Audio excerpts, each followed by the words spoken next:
본 방송에서 제공하는 투자 정보는 투자 판단에 대한 조언입니다. 방송에서 제공하는 주식의 가치, 가격 상승 및 가격 하락에 대해서는 방송사에서 보장하지 않습니다.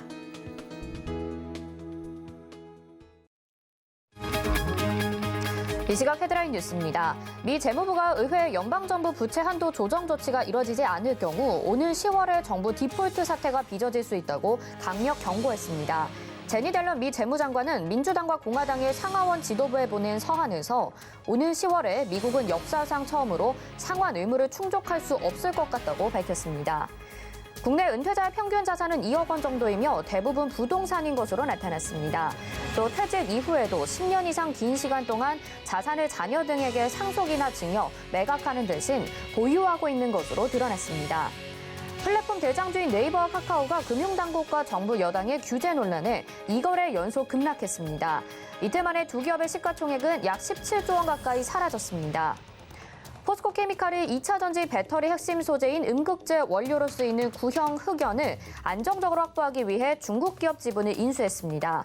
포스코 케미칼은 중국 흑연 가공 회사인 칭다오 중석 지분을 13% 인수하고 내년부터 음극재 생산에 필요한 구형 흑연을 공급하기로 했다고 밝혔습니다.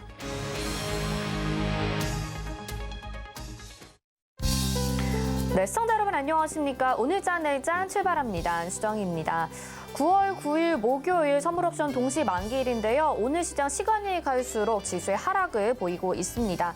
코스피, 코스닥 현재 코스피는 1.51%, 코스닥이 0.91% 하락을 하고 있는데요. 어제부터 플랫폼 기업들에 대한 규제 이슈 때문에 네이버와 카카오 그리고 삼성전자, SK하이닉스 등도 최근에 대형 IT주들의 이런 호재가 좀 부재한 상황 속에서 오늘 대형주들의 급락이 시장에서 비춰지고 있습니다. 2차 전지 역시 오늘은 좀 쉬어가고 있는데요. 이제는 중소형주 위주의 플레이가 좀 필요하지 않을까라는 분석들도 나오고 있는데 오늘 시장 오후장 전략 저희와 함께 세워보시면서 시장의 여러 방안들 좀 세워보시면 좋을 것 같습니다. 전화번호는 02-3153-2611 또는 2612번이고요. 문자는 100원의 정보 이용료 부과됩니다. 샵 0082번으로 고민되시는 종목 보내주시면 잠시 후에 종목 상담도 도와드리도록 하겠습니다. 또 서울경제TV 무료 온라인 강연회가 이번 주 토요일 오후 1시에 서울경제TV 유튜브 채널에서 서울경제TV 더하기라는 채널에서 진행이 되죠. 시간 맞춰서 이쪽에 들어오시면 되고요. 또 다른 문의사항 있으신 분들은 역시 샵 0082번으로 문자 보내주시길 바라겠습니다.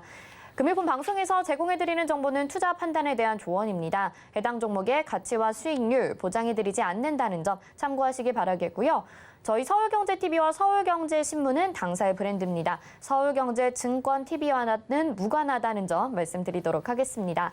자, 오늘 시장 이제 좀 자세히 들여다보도록 하겠습니다. 오늘 시장에 상승하는 종목과 하락하는 종목, 이 시각 시황 브리핑 김혜연 캐스터가 전해드립니다. 안녕하십니까. 캐스터 김혜연입니다. 오늘은 ECB 회의 또 선물옵션 동시 만기일이 있기 때문에 시장이 다소 흔들리고 있는 모습입니다. 이 시각 자세한 지수 상황부터 확인을 해보시죠. 우선 코스피 지수부터 보겠습니다. 오늘 하락 출발을 했는데요. 오후 들어서 또 낙폭을 키워나가고 있습니다. 현재 1.54% 빠진 3,114포인트 선에서 움직이고 있습니다. 이어서 코스닥 지수 확인해 보시죠. 코스닥은 오전 중에 반등하면서 상승세가 보여졌었는데요. 이내 다시금 또다시 하락 전환을 했습니다. 현재 0.9% 빠진 1,027포인트 선에서 움직이고 있습니다. 이어서 수급 상황 확인해 보시죠. 오전 중에 기관이 매수세를 보였었는데요. 현재 매도 전환을 했습니다. 기관 3,521억 원 매도세 보여지고 있고요. 외국인은 4,452억 원 매도세 보여지고 있습니다. 개인이 현재 7,782억 원 매수해주고 있습니다. 이어서 코스닥의 수급 상황도 확인해 보시죠. 기관의 매도세가 연일 들어오고 있습니다. 기관이 1,603억 원 매도하고 있고요. 외국인은 912억 원 매도세 보여지고 있습니다. 개인이 현재 2,608억 원 매수 우위 보여지고 있습니다. 이어서 오늘의 특징적인 업종과 테마도 살펴보도록 하겠습니다. 오늘 상승하는 업종 테마로는 영상 콘텐츠 관련주, 교육 관련주, 엔터주가 있습니다. 하락하는 업종 테마로는 화장품 관련주, 건설주가 있습니다. 먼저 살펴볼 상승하는 업종 테마로는 영상 콘텐츠 관련주가 있습니다.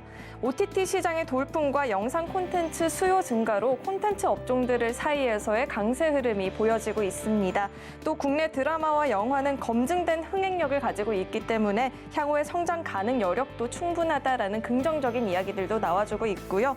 또 시장 구조가 점차 콘텐츠 공급자 우위로 변하고 있는 구조이기 때문에 이와 같은 소식에 또 콘텐츠 업종들 사이에서의 강세 흐름이 보여지고 있습니다. 대원미디어 현재 11%대 급등세 보여지고요. 38,500원에 거래되고 있습니다. 코퍼스 코리아 현재 4.21% 강세고요. 3,710원에 거래되고 있습니다. 이어서 오늘 상승하는 업종 테마로는 교육 관련주들이 있습니다. 교육 관련주들 전일도 오름세가 보여졌었는데요. 오늘도 강세 흐름이 보여지고 있습니다. 윌비스는 올 2분기 영업이익이 4억 원을 기록을 하면서 흑자 전환에 나섰다라는 이야기가 나오고 있고요. 아이스크림 에듀는 스마트 러닝 사업 확대로 성장성이 기대가 된다라는 이야기 나오고 있습니다. 애니능률은 오늘 가파른 오름세가 보여졌었죠. 윤석열 관련주로도 엮이고 있고요. 디지털 대선과의 협력 소식도 들려오고 있습니다. 애니능률 현재 14%대 급등세 보여집니다. 16,150원에 거래가 되고 있고요. 윌비스 현재 0.8% 오른 2,505원에 거래되고 있습니다. 아이스크림 에듀도 현재 6.59% 오른 8,410원에 거래되고 있습니다. 이어서 상승하는 업종 테마로는 엔터주들이 있습니다. 엔터주들이 최근에 다소 흔들리는 모습이 보여졌습니다. 중국 정부가 팬덤 문화에 제재를 가하고 나서부터 최근 일주일간 조정을 받는 모습이 보여졌었는데요.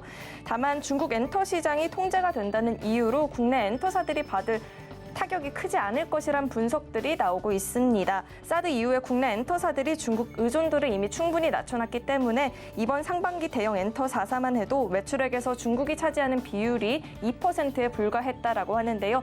이와 같은 소식에 또 엔터주들 사이에서의 반등 흐름이 보여지고 있습니다. 현재는 하락 전환한 업종들도 있는데요. 키이스트 현재 0.37% 오른 13,400원에 거래가 되고 있고요. 스튜디오 산타클로스는 현재 1.52% 오른 3,015원에 거래가 되고 있습니다. 이어서 오늘 하락하는 업종 테마도 살펴보도록 하겠습니다. 오늘 화장품 관련주들 사이에서의 낙폭이 보여지고 있습니다. 화장품 대장주인 아모레퍼시픽이 전일 하루 새 10%가량 주가가 하락하는 급락세가 보여졌었죠. 중국 시장에서의 매출 부진과 또 코로나19의 여파로 화장품 업계의 전반적인 불안감이 조성이 되고 있다라고 하는데요. 2분기 대형 화장품 기업들의 부진한 실적에 이어서 3분기 실적도 좋지 못한 전망들이 나오면서 낙폭을 키워가고 있습니다. LG생활건강 현재 1.99% 하락세가 보여지고요. 아모레퍼시픽도 현재 7% 빠진 19만 1,000원에 거래가 되고 있습니다. 애경산업과 클리오도 현재 2%대 낙폭이 보여지고 있습니다. 이어서 하락하는 업종 테마로는 건설주가 있습니다. 최근에 대선 수혜와 정부의 공급 확대 등의 이유로 상승세가 보여졌었는데요. 오늘은 또 다소 조정을 받고 있는 모습입니다. 삼성 엔지니어링은 현재 3.87% 밀려난 22,350원에 거래가 되고 있고요. 대우건설도 현재 4.3% 빠진 6,900원에 TY홀딩스 현재 3.55% 밀려난 28,550원에 거래가 되고 있습니다. 이어서 오늘 살펴볼 특징주로는 SKC 있습니다. SKC의 주력 고객사들의 동박 사용량이 늘어나면서 수급이 타이트할 것이란 전망들이 나오고 있습니다. SKC는 신증설 관련해서 경쟁력을 지니고 있기 때문에 고객사들의 1차 벤더 지위를 지속해서 나갈 수 있다라는 긍정적인 이야기들 나오고 있습니다. 오늘 장중 한때 11%대의 급등세가 보여졌었는데요. 현재는 윗골이 달고 소폭은 내려왔지만 강세 흐름 여전합니다. 4.76% 오른 16만 5천 원에 거래되고 있습니다. 네, 지금까지 오늘의 특징적인 업종과 테마 살펴봤습니다. 네, 오늘의 상승하는 업종과 하락하는 업종 살펴봤습니다. 시장이 분주하게 돌아가고 있기는 한데요. 상승하는 종목이나 업종이 뚜렷하게 나타나지가 않고 있고 지금 정치 테마주들 위주로 좀 움직이는 모습 보여지고 있고요. 어제에 이어서 지금 화장품 관련주들 아모레퍼시픽과 다른 종목들에 대해서도 하락세가 좀 깊어지고 있는 모습입니다. 오늘 객장 상황 연결해서 좀 더 자세하게 들어보도록 하겠습니다. 유한타증권 메가센터 분당점 백인범 과장 전화 연결돼 있습니다. 안녕하십니까? 네, 안녕하십니까? 네, 오늘 좀 하락하는 지수의 모습 그리고 외국인과 기관의 동반 매도세 나오고 있는데요. 객장 상황 먼저 들어볼까요? 네, 말 그대로 외국인과 기관의 좀 동반 매도세가 좀 오후 들어서도 좀 짙어지면서 시장 흐름 좋지 못한 상황인데요. 외국인 같은 경우 오늘 양시장 모두 매도세를 보여주고 있는 가운데 코스피 시장에선 기아, SKC, 삼성전자로에 대한 매수세가, 코스닥 시장에선 PNT, 시젠, HLB 등에 대한 매수세가 특징적인 모습이었습니다. 기관 같은 경우에도 마찬가지로 양시장 모두 좀 매도세를 보여주고 있는 가운데 코스피 시장에선 크래프톤, 카카오뱅크, SKC에 대한 매수세가, 코스닥 시장에선 LNF, 위메이드, E&D 등에 대한 매수세가 특징적인 모습이었다. 정리해 볼 수가 있겠습니다. 네, 우리 시장 좀 혼란스러운 모습인 것 같습니다. 2차 전지 안에서도 그동안에 조금 이제 상승했었던 종목들, 대형주들은 하락을 하고 있고 또 에코프로비엔 같은 종목들은 계속해서 상승을 이어가고 있잖아요. 오늘 시장 한마디는 어떻게 정리를 해보면 좋을까요? 네, 오늘 시장 한마디는 투심 약화 속 외국인 매매 동향에 영향받는 증시로 좀 정해봤습니다. 아무래도 전반적인 시장 참여자들의 투자 심리가 좀 약화되는 가운데 좀 외국인의 매도라든가 기관의 매도 등의 여파가 그 어느 때보다 조금 더 시장에 영향을 강하게 좀 미치는 상황이다라는 점에서 좀 착안을 해봤는데요. 아무래도 오늘 우리 시장, 전일 미국 증시 하락 영향을 받는 점 등과 더불어서 이 미국의 경기 둔화 우려감, 그리고 또 오늘 밤 ECB 통화정책회의를 앞두고 유럽형 테이퍼링과 관련해서 어떠한 결론이 나올지에 좀 주목하는 상황 등이 좀 관망세를 좀 짙게 하는 상황입니다. 일단 그러한 상황 속에서 이 경기 민감주들의 하락과 카카오와 네이버, 연이틀 급락세를 좀 나오면서 코스피 지수가 하락을 초반부터 주도하고 있는 가운데 코스닥 지수 역시도 오후 들어서도 상대적으로 다시 또 하락하는 그런 상황이 이어지고 있는 모습이다라고 시장 상황을 좀 정리를 해볼 수가 있을 것 같고요. 아무래도 오늘 2차 전지 관련주의 강세가 그나마 코스피 대비 코스닥 시장에 상대적으로 좀 지수 하락을 방어하는 모습이다라고 볼 수가 있을 것 같습니다. 일단 오후 들어서는 차익 실현 심리가 좀 더 강해지면서 2차 전지 관련주 역시도 오전 시장 대비 오후 들어서는 좀 주가 흐름이 조금 약하게 흘러가는 흐름도 어쩔 수 없는 흐름이다라고 보시면 좋을 것 같고요. 하지만 오늘 시장에서 2차 전지 업종에 좀 강세 짚고 넘어가야 될 것 같습니다. 에코프로 BM이 대규모 계약 소식으로 이 관련 업종에 대한 투자 심리를 좀 자극을 하고 있다라는 점, 또 그리고 거기에 이 배터리 충전 인프라 확대가 좀 계속적으로 기대가 된다라는 전망 등도 힘을 좀 받으면서 2차 전지 관련 소재 업종뿐 아니라 이 충전 관련 업체들에 대한 관심도 이어지는 모습이다 볼 수 있을 것 같은데요. 일단 우리 정부가 지난달 7만 기 수준인 전기차 충전기를 오는 2025년도까지 약 50만 기 이상으로 좀 끌어올릴 계획이다라는 점은 이 충전 관련주들에 대한 관심을 좀 이어나가게 하는 배경으로 볼 수가 있을 것 같습니다. 일단 이와 관련돼서 오늘 시장에서 디스플레이텍, 원익 P&E, 파워로직스 등의 일단 주가 강세가 눈에 띄는 모습이다라는 점 참고를 해보시면 좋을 것 같고요. 그리고 그 외에도 오늘 증시 약세 속에서 상대적으로 방어주 성격이 짙은 통신업종의 상대적인 강세, 좀 특징적인 모습으로 볼 수가 있을 것 같은데, 이와 더불어서 이 5G 가입자 수 증가로 이 가입자당 평균 수익이 점차 더욱 상승 탄력을 좀 받을 것이라는 전망과 더불어서 최근 이 갤럭시 폴더와 갤럭시 플립의 이런 흥행, 곧 공개될 이 신형 아이폰 등으로 이 5G 가입자 순증이 좀 예상이 된다라는 점 등이 통신업종에 대한 투자 심리를 좀 완화시키고 있다라고 보시면 좋을 것 같고요. 일단 마지막으로 정리를 해보자면 오는 이 추석과 그리고 FOMC, 대주주 양도세 관련한 이 4분기 이슈가 좀 산적해 있는 상황에서 가급적 수익 실현이라든가 관망하려는 심리가 점점 짙어지는 상황입니다. 그렇기 때문에 시장 흐름은 이러한 상황 속에서 여전히 모멘텀에 따른 개별 종목 장세, 그리고 변동성이 높은 상황이 당분간은 이어질 가능성을 염두하시면서 시장 대응에 참고해 보시면 좋겠다 말씀드리겠습니다. 네, 오늘 시장에 대해서도 꼼꼼하게 짚어주셨습니다. 전반적으로는 투자 심리가 약화되어 있는 상황 속에서 2차 전지 업종의 강세 말씀을 해주셨고요. 또 상대적으로 통신업종도 강세를 보이고 있는 모습, 당분간은 좀 이런 개별 종목 장세가 이어질 거다라는 말씀까지 도와주셨습니다. 오늘 말씀 여기까지 듣겠습니다. 고맙습니다. 네, 감사합니다. 네, 이 시각 객장의 백인범 과장과 함께했습니다.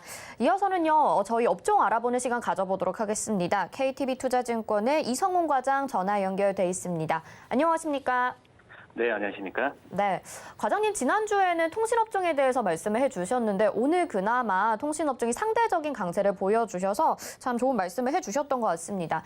이번 주에는 철강주에 대해서 좀 이야기를 해보려고 해요. 그동안에 있었던 대내외 악재가 좀 해소되고 철강석 가격의 상승에 따라서 또 움직일 수 있는 철강주인데 지금 이제 중국 경기 둔화 이슈까지 있으면서 사실 앞으로 긍정적으로 봐야 될지 아니면 조금 하락 쪽도 염두를 해둬야 될지 방향성을 찾기가 어렵고 궁금한 상황일 것 같아요. 철강 관련주들을 어떻게 보시는지 궁금합니다. 네, 철강주가 최근에 오른 거 본다고 하더라도 상반기 때 다른 업종 대비해서 좋지 않았기 때문에 지금 좀 바닥에서 오르는 거다라고 판단되고 있고요. 그렇기 때문에 이 어떤 차익이나 이런 부분에 대한 우려감은 없습니다. 그렇기 때문에 신규 매수 관점으로 접근해도 충분하다라고 좀 생각이 되고 있고 지난 3일이죠. 철강석 가격이 톤당 142.1달러로 이제 한 달 전 대비 22% 떨어졌는데 이 철강석은 이 철강 제품의 원재료입니다. 그렇기 때문에 원재료 가격의 하락에 대한 부분에 있어서 이 마진이 많이 남을 수가 있는데 물론 이제 여기에 연결되는 부분은 이 ASP, 그러니까 이 철강 제품의 가격이 유지되거나 올라가야 된다는 전제라고 좀 볼 수 있겠습니다. 지금 현재 이 철강 제품에 대한 가격은 지금 크게 떨어지지 않는 상황이다라고 좀 볼 수 있겠고요. 한마디로 이 철강석에 대한 원재료 가격의 하락에 의한 스프레드의 확대가 더욱더 기대가 되는 그런 상황이지 않나 이렇게 판단이 됩니다. 이 전반적인 원전재 가격에 대한 부분에 있어서는 지금 현재는 방향성을 예측할 수는 없지만 단기적으로 하락에 대한 부분이 좀 예상이 되지 않을까라고 좀 판단되고 있고요. 이러기 때문에 포스코, 현대제철 같은 우리나라 철강 기업들의 이 하반기 때 실적에 대한 기대감은 한층 더 커졌다라고 좀 판단이 되고 있습니다. 관심주는 이 포스코보다는 이 강판, 이 판재료 쪽에서의 실적에 대한 기대감이 큰 현대제철을 말씀드리도록 하겠는데요. 그래서 상반기 때 영업이익은 7천억 이상이 지금 예상이 되고 있습니다. 우선 전분기 대비해서 이 판재료 판매량이 증가하면서 전체 판매량은 전분기와 유사한 504만 톤을 기록할 것으로 예상이 되는데 양 제품군 ASP, 그러니까 현대제철은 판재료 외에 가장 큰 매출이 봉연광류인데요. 이 봉연광류와 판재료 ASP 같은 경우에 어떤 투입 원가 대비해서 상승하거나 이런 판매 단가에 대한 인상이 예상이 되고 있기 때문에 현대제철의 실적에 대한 기대감은 커질 것으로 좀 판단이 되고 있고요. 이 판재료는 아시겠지만 열연이나 스판입니다. 이 판매 단가가 크게 상승할 것으로 좀 보여주고 있는데 우선 지금 현재는 이런 부분은 바로 중국 쪽 영향이라고 좀 생각이 되는데요. 이 중국 같은 경우에 환경 규제에 대한 정부 정책 때문에 중국의 이 회사들이 어떻게 보면 생산을 좀 제한할 구조로 가고 있다. 역시 경쟁 업체들이 생산을 줄이면 우리나라 기업들 같은 경우에는 생산량을 유지만 시키더라도 어떤 가격에 대한 인상 효과를 충분히 받을 수 있다라고 좀 생각이 되고 있고요. 그렇기 때문에 현대제철에 대한 수혜 부분은 충분히 나올 가능성이 있지 않을까 판단이 됩니다.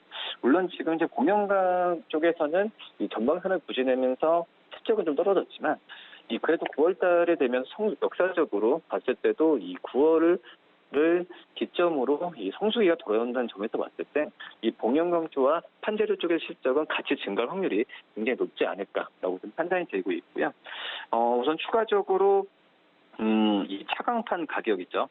이 차광판 가격 협상이 어떻게 되냐에 따라서 다시 한번 주가에 대한 레이팅이 좀 이루어질 가능성이 크다라고 볼 수 있겠는데 우선 가격 협상은 순조롭게 진행되지 않을까라고 좀 판단이 되고 있습니다.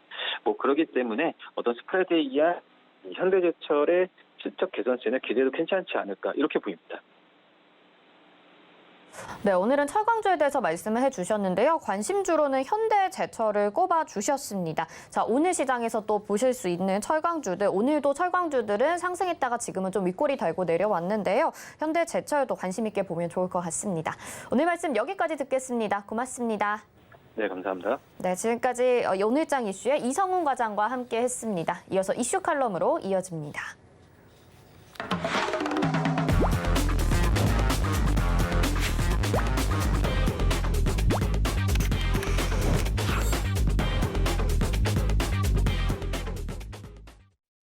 네, 시장의 핵심 이슈 짚어보는 이슈 칼럼 시간입니다. 오늘은 미중산업경제연구소의 조용찬 소장과 함께합니다. 소장님 안녕하십니까?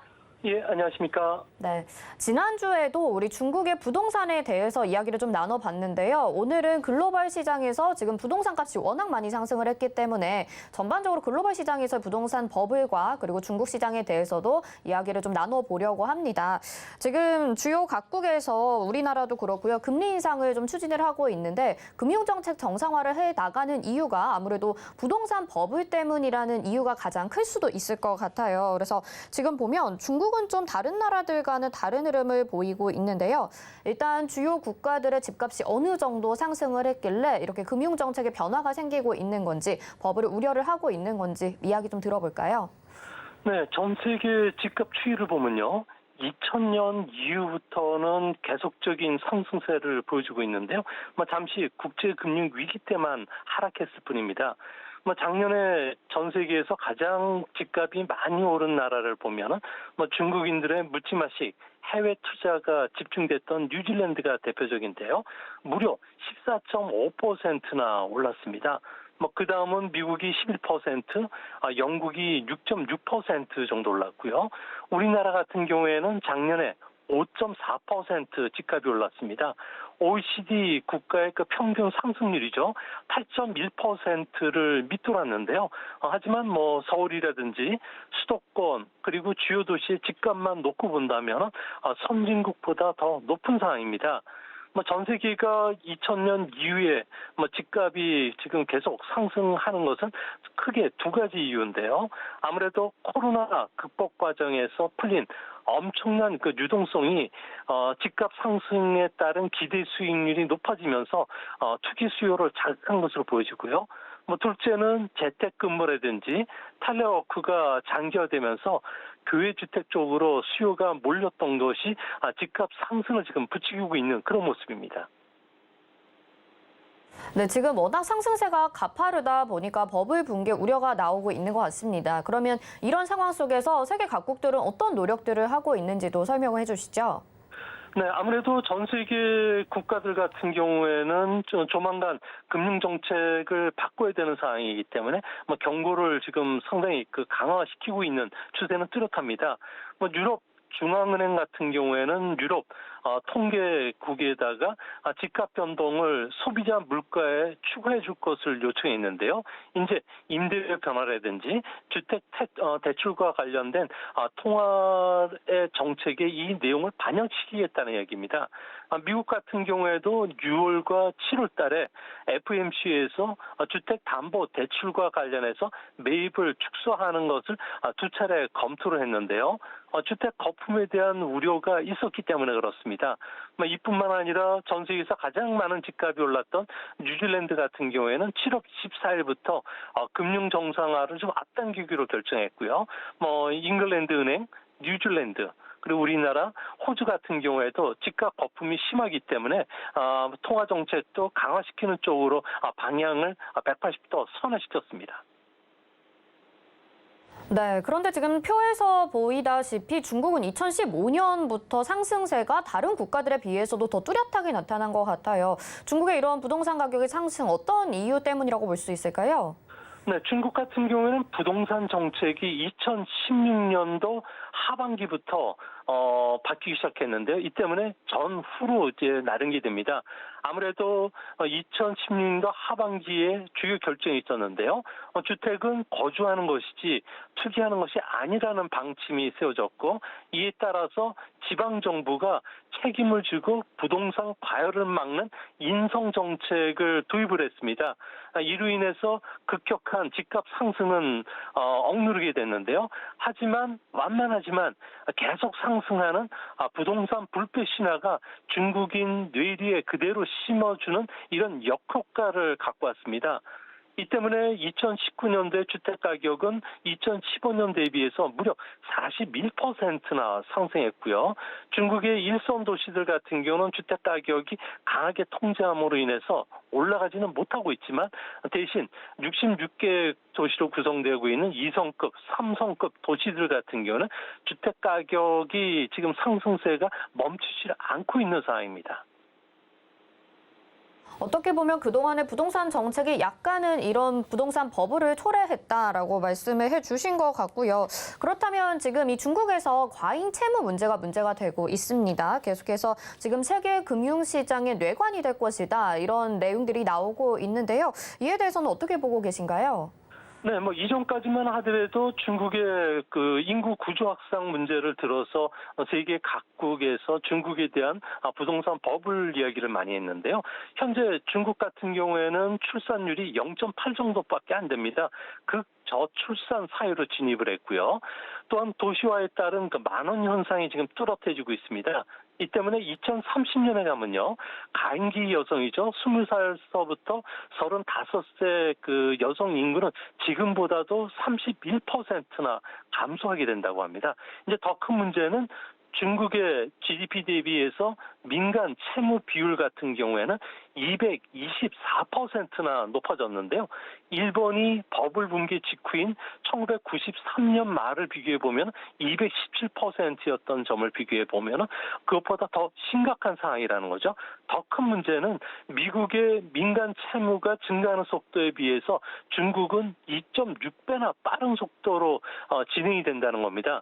이 때문에 금융기관들 같은 경우에는 부동산 대출이 전체 대출에서 차지하는 비중이 현재 30% 가까이 올라왔다는 겁니다. 여기에 지방 투자회사나 사업회사들에서 활약하는 융자 평대 같은 경우에도 스마트 시티 사업이라든지 민자 합작 사업을 통해서 도시의 항만이나 공항, 도로 같은 공공 프로젝트를 집중적으로 추진하게 되는데요. 이 때문에 회사채 디폴트들이 지금 계속 일어나고 있고요. 또 부동산 개발 회사들이 지금 어려움을 겪고 있기 때문에 현재 집값 상승세가 멈추고 갑자기 하락세로 바뀌었을 경우에는 중국에서 회색 코뿔소가 출현할 수 있는 이런 그 버블 붕괴의 그 뇌관이 될 수 있다고 해외 각국에서는 계속적인 경고음이 울리고 있다고 합니다. 네, 중국의 인구는 계속해서 좀 감소를 하고 있는데 지금 가계 채무가 굉장히 높습니다. 부동산 그리고 공공 투자에 대해서 지금 의존을 하고 있는 상황이기 때문에 이게 중국만의 문제가 아니라 글로벌 시장 전체에 악영향을 끼칠 수 있다라는 내용을 설명을 해주셨는데요. 근데 중국은 이제 경기가 침체에 빠지면 늘 부동산 시장을 좀 자극을 해왔습니다. 경제 비상금 이렇게 중국은 부동산을 두고서 이야기를 하고 있는데요. 이 이유가 무엇이라고 보시나요? 네, 중국에서는 부동산 산업이 중국 내수 경제에 미치는 영향이 가장 큰 산업입니다.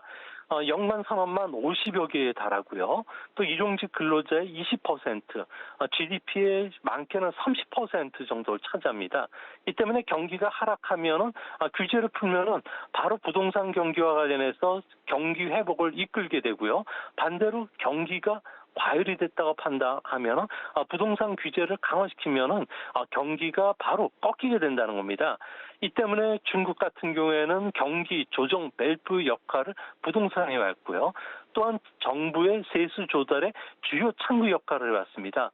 중국 같은 경우는 작년도에만 무려 지방정부의 세수가 170조 원이 빵꾸가 났는데요. 군 단위 행정부죠.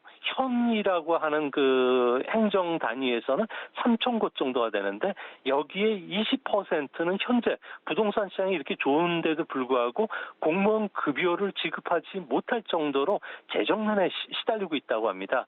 아무래도 부동산 회사들 같은 경우에 지방정부가 토지를 판매해서 지방세수의 25%를 조달하게 되는데요. 이 때문에 중국 같은 경우에는 부동산 규제를 3년 이상 했을 경우에는 신규 사업이라든지 그리고 의료보험이나 학교 재정 같은 쪽에 충당할 수 없기 때문에 중국 정부 입장에서는 부동산이 어느 정도 안정되면 또 다시 규제를 풀 수밖에 없는 이런 상황이라고 합니다. 네, 그동안 중국의 지방 정부들도 정말 그만큼 부동산에 대해서 많이 의존을 해왔다라고 볼 수가 있는 내용인 것 같습니다. 네, 중국이 이제 주택 투기를 막기 위해서 주택담보대출의 총량을 제한을 하기도 하고 또 거래 제한 조치도 했었고 이제는 본격적으로 재산세를 도입하겠다라는 내용이 나오고 있는데요. 그 이유가 또 뭐라고 보시나요? 네, 올해 들어와서 부동산 가격이 급등을 하니까 중국에서 서민들의 그 불만이 여기저기서 지금 튀어나오고 있는데요. 이 때문에 하반기 경제 운영 방침에서도 분명히 부동산 가격을 안정시키겠다고 했습니다. 이제 앞으로 중국 정부가 가격 개입도 불사하겠다는 이야기인데요. 이 때문에 올해부터 중국 전역에서는요, 2주택 그 제한 조치를 비롯해서 주택 담보 대출 총량 규제가 시행이 되고 있습니다. 이뿐만 아니라 주택 구입자들에 대해서는 주택을 살 수 있는 자격이 있는지 이런 자격 제도를 도입하기 시작했고요. 또 부동산을 자식이나 부인에게 줬을 경우에는 5년간은 전 소유자가 부동산을 갖고 있는 거로 간주한다는 겁니다. 이뿐만 아니라 중개 그 부동산 회사들한테 비싼 물건을 소개하지 말라고 강제하고 있고요. 또 명문 학교 근처에 아파트 제한 조치까지 내리고 있습니다. 이 때문에 이런 조치에도 불구하고 중국에서는 최근 들어서 부동산 가격이 10% 정도 급등하게 됐는데요. 이 때문에 이런 조치들보다 더 강력한 재산세를 도입하면 부동산이 안정되지 않을까 해가지고 중국 정부는 재산세 도입을 서두르고 있는 그렇다고 합니다. 지금 재산세를 도입하려는 이유에 대해서 설명을 해주셨습니다. 그런데 재산세를 지금까지 도입을 하지 않았다라는 것도 조금은 궁금한데요. 왜 이제 와서 도입을 하려는 건지 그동안은 왜 하지 않았었나요? 네, 중국 같은 경우에는 현재 빈집의 비율이 20% 이상이라고 합니다. 전부 투기주택이라는 건데요. 재산세를 도입하면은 두 가지 장점이 있습니다. 투기 목적의 빈집, 특히 2주택 이상 사람들 같은 경우에는 전체 주택 소유자의 31% 되고요. 3주택 이상은 10% 되는데 이것을 매몰화시키면서 집값을 안정시키는 효과가 있다는 겁니다. 둘째는 주택 거래가 활발해지면은 재정난에 허덕이는 그 지방 정부들 같은 경우에는 세수 확대를 할 수가 있기 때문에 그런데요. 하지만 현재 재산세를 도입한다고 하더라도 뛰는 집값을 막기에는 여전히 한계가 있지 않나 보여집니다. 주택 투자 수익률이 조달 금리보다 높고 재산세를 납부한 거에 비해서도 높다고 한다면은 아무래도 계속적인 그 투기 주택에 대한 수요를 몰릴 수밖에 없고요. 중국은 남자가 주택을 장만해야지만 결혼할 수 있는 독특한 사회 인구 구조를 갖고 있습니다. 이 때문에 가격 규제라든지 세금 부과만으로는 제한적인 효과밖에 얻지를 못할 것으로 보여지고요. 재산세 도입이 되면은 집값을 안정시키겠지만 장기적으로 보면은 풍선 효과를 갖고 오면서 새로운 부작용을 초래할 가능성도 있다고 보여집니다. 그만큼 투기주택이 많다라는 거에 대해서도 굉장히 놀랍다라는 생각이 듭니다. 이렇게 재산세를 도입하게 되면 그러면 부동산 가격을 좀 잡을 수 있을까요? 어떻게 보십니까? 네, 중국 같은 경우에는 토지 사용권과 같은 경우에는 상업시설이 최대 40년, 주거는 70년 정도가 됩니다. 민법에 따르면은 이런 토지 사용권은 연장이 가능하지만 연장 시 재사용 구매 비용에 대해서는 뚜렷하게 명기가 지금 돼 있지를 않는 상황인데요. 아무래도 지방 정부가 사용권 만기 연장 시 불이익도 받을 수가 있고요. 또 재산세를 도입했을 경우에 아무래도 이거와 관련된 재산세 산출을 위한 부동산과 관련된 특히 토지와 관련된 평가를 어떻게 하느냐가 달려져 있는데 이 문제는 아무래도 기득권 부동산을 갖고 있는 사람이라든지 그리고 여러 개의 그 층에 영향을 미칠 수가 있기 때문에 건물에 대한 거는 재산권을 부과할 수 있을지언정 토지에 대해서는 부과가 상당히 힘들고 그러다 보니까 재산세 부과도 반쪽짜리가 될 가능성이 현재로서는 더 크다는 측면에서 아무래도 그 집값 상승을 잡는 효과는 제한적일 것으로 보여집니다. 네, 건물에는 재산세가 도입이 되지만 토지에는 적용이 안 된다라는 좀 말씀해 주셨는데 그러면 중국에서 토지 사용권의 기간은 법률로 정해져 있는 건가요? 네, 그렇습니다. 중국은 90년도부터 용도별 기간이 설정이 되고 있고요. 이 때문에 주거 목적은 70년까지로 되어 있지만 이제 문제는 2021년 시행에 들어간 민법에 따르면은 연장 시 재사용과 관련된 구매 비용에 대해서는 전혀 명기를 하지 않고 있다고 합니다. 만약 지방 정부가 사용권을 만기 연장을 할 경우에는 비싼 사용료를 부과시켜도 다른 그 대안이 없다는 거고요. 또 스마트 시티라든지 그리고 특성화 도시 같이 이런 다양한 사업들을 하면서 퇴고 조치를 내릴 경우 현재도 심각한 시위로 이어지고 있는데 이게 심각한 사회 문제로 발생하게 됩니다. 한국인과 중국인의 그 차이점을 하나만 들으라면은 한국인은 불이익을 받으면 참아도 불의를 보면은 못 참는데요. 중국인들은 반대로 불의를 보면 참아도 불이익을 받게 되면 못 참는 성격이기 때문에 아무래도 재산권 문제와 관련해서 중국은 앞으로 더 폭발적인 사회적 그 불균형 문제들이 작용이 될 가능성이 높지 않나 이렇게 보여집니다. 네, 그럼 중국에서 이 부동산 버블이 터질 경우에 중국 시장에 미치는 타격은 어느 정도 될까요? 네, 중국은 현재 부동산 버블과 관련해서 마지막 국면까지 이제 가는 그런 모습인데요. 인구 고령화뿐만 아니라 도시화율도 이제 정체 상태에 달했고요. 또 저출산 상태에 들어갔습니다. 여기에 최근 중국의 공유 경제와 관련해서 외국인들의 그 이탈 현상도 있고요. 또 부자들이 해외로 재산을 빼돌리는 현상들이 있기 때문에 만약에 주택 가격이 하락을 한다면은 경제 규모 측면에서 일본, 두바이 버블 붕괴를 뛰어넘는 악영향을 줄 가능성이 큽니다.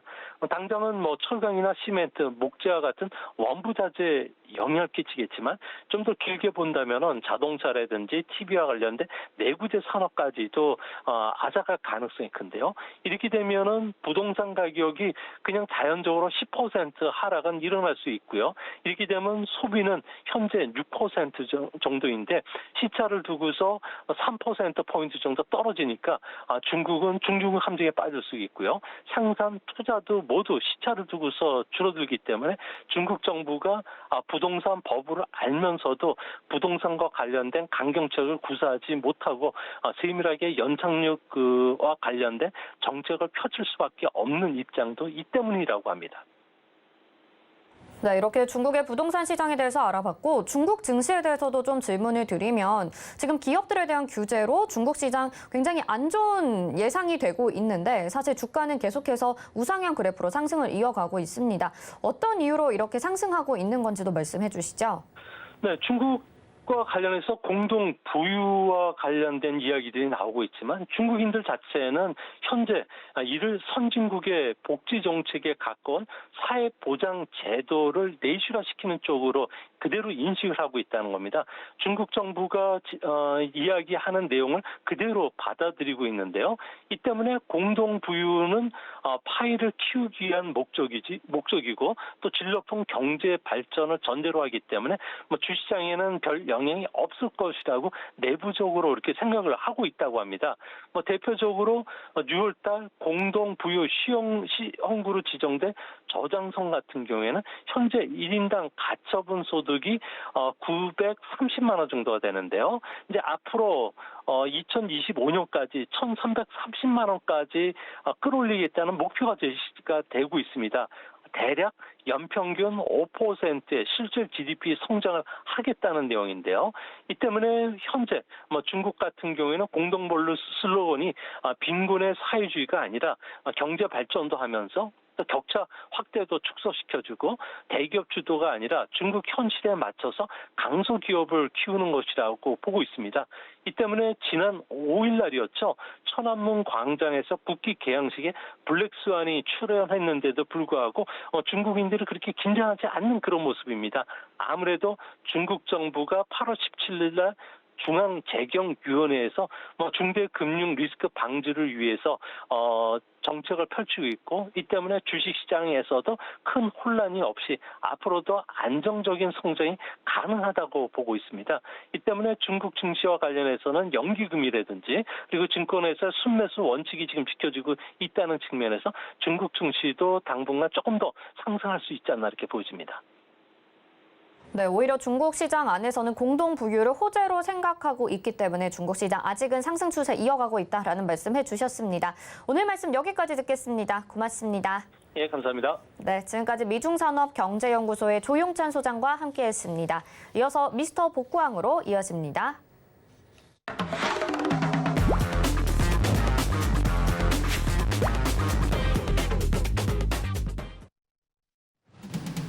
미스터 복고왕의 김혜연입니다. 서울경제TV 밤방송 주유소에서 8분의 위원님들이 바닥난 포트폴리오를 열심히 복구시켜 나가고 계신데요. 매일 오후 12시 30분을 기준으로 어떤 분들의 총 누적 수익률이 가장 좋은지, 또 어떤 개별 종목들의 총 누적 수익률이 가장 높은지 확인해보는 시간입니다. 그럼 먼저 오늘의 총 누적 수익률 탑3부터 확인해보도록 하시죠. 3위 공개하겠습니다. 3위 이주현 위원님께서 차지하셨습니다. 총 누적 수익률 88.3% 기록하고 계시고요. 전일보다 4종목이나 더 상승해주고 있습니다. 이어서 2위 확인해 보시죠. 2위는 정재훈 위원님께서 차지하셨습니다. 총 누적 수익률 92.77% 달성하고 계십니다. 이어서 1위 확인해 보시죠. 1위는 허반석 위원님께서 차지하셨습니다. 흔들리는 시장 상황 속에서도 현재 128.24%라는 굉장히 높은 수익률을 자랑하고 계십니다. 이어서는 오후 12시 30분을 기준으로 한 개별 종목들의 수익률 순위도 확인해 보도록 하겠습니다. 5위는 정재훈 위원님의 한라홀딩스가 14.05% 수익을 챙기면서 달성을 했습니다. 전기차 사업 투자에 나섰다고 하는데요. 이와 관련해서 신규 사업을 긍정적으로 전망하면서 목표가 상향 조정 리포트들까지 나오면서 힘을 더해가고 있습니다. 4위는 허반석 위원님의 삼성 SDI가 차지를 했습니다. 수익률은 17.19% 기록을 하고 있는데요. 국내 전기차 배터리 빅3 성장세가 매서운데 그중에서도 삼성 SDI는 국내 배터리 3사 중에서도 전고체 배터리 경쟁력이 가장 앞선다라는 평가들이 나와주고 있습니다. 3위는 박원재 위원님의 세아제강이 차지를 했습니다. 수익률 무려 18.81%를 달성하고 있는데요. 2분기 호실적을 기록을 했죠. 3분기에도 미주향 수출 수익성이 전분기 대비해서도 추가 개선세가 전망이 되고 있다라고 합니다. 내수 역시나 9월 달 들어서 포스코가 열연 가격 인상을 재개하면서 함께 단가 인상에 나섰다라고 합니다.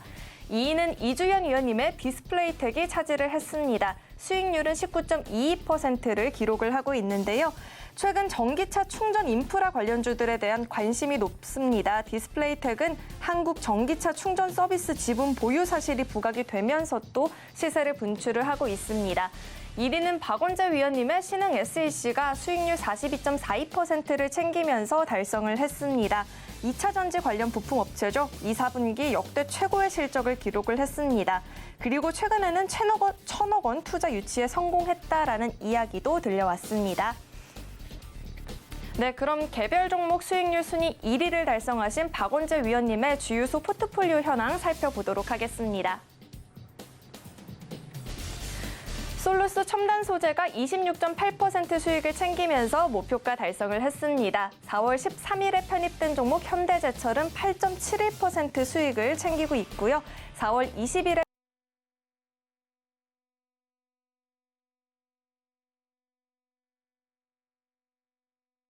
다음 장 확인해 보시죠. 7월 6일에 편입된 종목 코인탱크 현재 수익률 6.47% 챙기고 있습니다. 2017년부터 세계에서 유일하게 2차 전지 전후 공정 자동화 기술을 갖추고 솔루션을 납품을 했죠. 상반기 매출 역대 최고치를 달성을 했다라고 합니다. 7월 20일에 편입된 종목 두산바켓은 손실 구간이고요. 성광밴드도 현재는 손실 구간입니다. 8월 4일에 편입된 종목 세아제강 현재 수익률 18.81% 챙기고 있습니다. 철강 관련주들이 최근에 또 상승세를 기록을 하고 있죠. 3분기 실적 호조가 전망이 되고 있습니다. 이어서 다음 장 확인해 보시죠. 8월 11일에 편입된 종목 신흥 SEC는 현재 수익률 무려 42.42% 챙기고 있습니다. 8월 27일에 편입된 종목 오로스 테크놀로지 1.75% 플러스권인데요. 반도체 계측 장비 국산화 업체인데요. 상반기 매출로 이미 전년도 실적을 넘어섰다라고 합니다. 네, 박원재 위원님은 늘 중장기적인 시각으로 정말 안정적으로 또 포트를 운영해주고 계신데요. 샵 0082번으로 박원재 이렇게 보내주시면요. 위원님과 대화를 나눠볼 수 있는 링크 보내드리고 있습니다. 위원님과 대화 나누면서 또 안정적인 시장 대응법 함께 이야기해 보시면 좋을 것 같습니다. 그럼 이어서는요, 복구왕이시죠. 총 누적 수익률 1위를 달성하신 허반석 위원님의 주유소 포트폴리오 현황도 살펴보도록 하겠습니다. 네, 첫 번째 페이지 모두 목표가 달성을 했습니다. 4월 15일에 편입된 종목 호텔신라 수익률 18.91% 달성을 했습니다. 목표가 달성했고요. 4월 8일에 편입된 종목 ISC 역시나 12% 수익 챙기면서 입절했습니다. 5월 20일에 편입된 종목 우양도 12.85% 수익을 기록을 했고요. 익절했습니다. 7월 1일에 편입된 종목 에스코넥 12.68% 목표가 달성을 했습니다. 다음 장 확인해 보시죠. 7월 15일에 편입된 종목 KH바텍 매수가 21,500원 제시해 주셨고요. 수익률 45.35% 기록하면서 목표가 달성을 했습니다. 4월 29일에 편입된 종목 CJ제일제당 99.13% 수익을 내고 있습니다. 거리두기 강화에 CJ제일제당의 비비고와 고메 같은 간편식 인기가 현재 굉장히 높다라고 합니다. 5월 6일에 편입된 종목 삼성 SDI도 17.19% 수익을 챙기고 있습니다. 5월 27일에 편입된 종목 이마트도 8%대 수익권입니다. 다음 장 보시죠. 6월 10일에 편입된 종목 오리온이 현재 5%의 수익을 달성하고 있습니다. 오리온이 국내 주식시장 30대 식음유 중 가운데 올해 2분기 영업이익률이 1위를 차지를 하고 있다라고 합니다. SFA는 현재 마이너스권이고요. 우양도 손실 구간입니다. 8월 2일 편입된 종목 BH 현재 8%대 수익을 기록을 하고 있죠. 아이폰 13 출시가 임박을 했습니다. 부품사들에 대한 수혜가 현재 기대가 되고 있는데요. BH도 강세 흐름 보여지고 있습니다. 다음 장 확인해 보시죠. 8월 13일에 편입된 종목 SNS텍은 현재 5%대 마이너스권입니다. 네, 허반석 위원님은 대형주 위주로 포트 운영하시면서 또 안정적인 수익을 챙겨주고 계신데요. 샵 0082번으로 허반석 이렇게 세 글자 보내주시면요. 위원님과 대화를 나눠볼 수 있는 링크 보내드리고 있습니다. 대형주 저점에서 매수해서 수익 내보고 싶으신 분들 이쪽으로 많은 참여해 주시길 바라겠습니다. 네, 이렇게 오늘의 개별 종목들의 수익률 순위와 총 누적 수익률 순위 확인을 해봤습니다. 서울경제TV 밤방송 주유소 시청하시면서 종목 이야기 들어보시고요. 또 저희 방송 시청해보시면서 개별 종목들의 수익률까지도 확인해보시면 좋을 것 같습니다. 그럼 지금까지 미스터 복구왕이었습니다.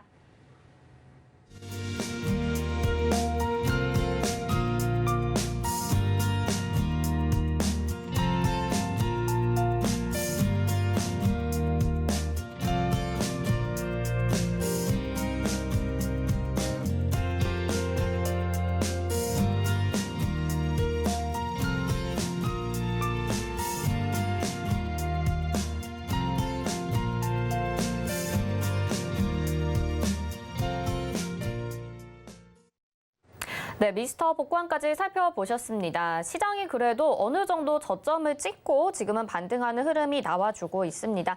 여전히 코스피는 1.45% 그리고 코스닥은 0.54% 하락을 하고 있는데요. 지금 반등 나오고 있으니까 마감 때는 조금 더 힘내줄 수 있도록 저희 같이 기원을 해보도록 하겠습니다.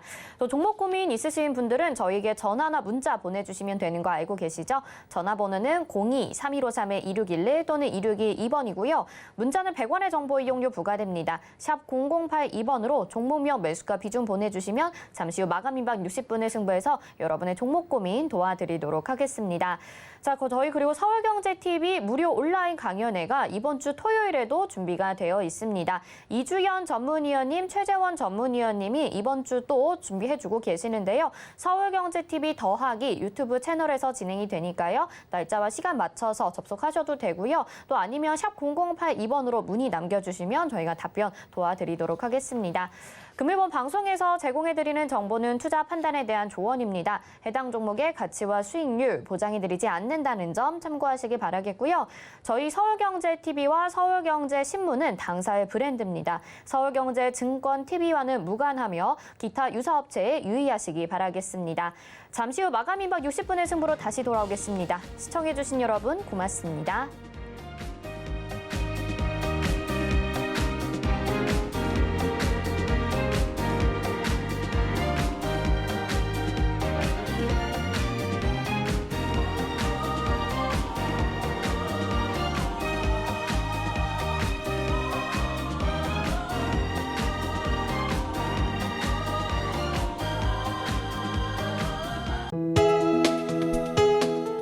본 방송에서 제공하는 투자 정보는 투자 판단에 대한 조언입니다. 방송에서 제공하는 주식의 가치, 가격 상승 및 가격 하락에 대해서는 방송사에서 보장하지 않습니다.